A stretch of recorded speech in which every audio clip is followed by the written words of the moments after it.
বাইরে থেকে আসা দিল্লিভাষী দাদাগিরি গুন্ডাগিরি গদ্দি মানুষের কথা মানব না। সন্দেশখালীতে শতাব্দীর জনসভায় জনজোয়ার।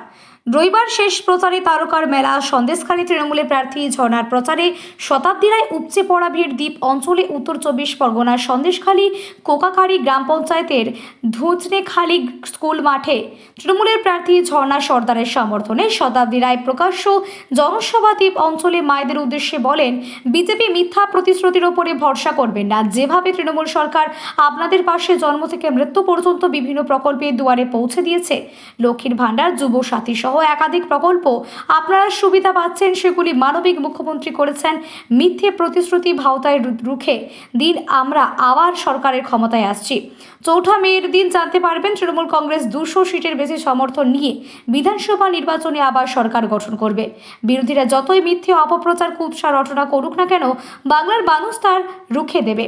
যত একটি রাজনৈতিক দল সাম্প্রদায়িক সম্প্রীতি এনে বাংলার মানুষকে বিভাজন করার চেষ্টা করে, বাংলা দলের চেষ্টা করে, তা কখনো হবে না। বাংলা নির্বাচন আসলে বাইরে থেকে লোক এসে 5 বছর অন্তত তাদের আর দেখা যায় না।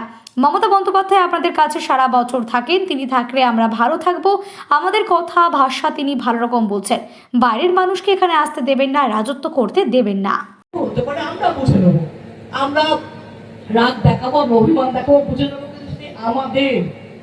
আমাদের একজন মহিলা, তাকে আমরা ভালোবাসি, বাড়ির মানুষকে আমরা অভিমান করতে পারি, বাড়ির মানুষের উপর রাগ করতে পারি, কিন্তু বাইরে থেকে আসা হিন্দি ভাষী মানুষগুলোর গুন্ডাগর্দি দাদাগিরি আমরা মানবো না।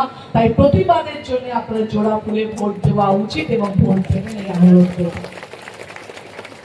আপনি জানেন যে গত 5 বছর যদি হিসেব ধরি, তাহলে আপনি ভেবে দেখুন, আপনার শাশুড়ির শরীর খারাপ হোক, আপনার ছেলে মেয়ে স্কুলের জন্য হোক, আপনার ভাইয়ের ব্যাংক অ্যাকাউন্টের জন্য হোক, যাদের কাছে গেছেন, যার কাছে গেছেন, দেখুন এই নেতা নেত্রী, এই এমএলএ, আমাদের লোক তৃণমূল ছাড়া কারোর কাছে যাননি। বাকিরা সবাই কি করে? নির্বাচনের সময় আসে, ফ্ল্যাগ ফেস্টুন লাগায়, বলে ভোট দাও ভোট দাও।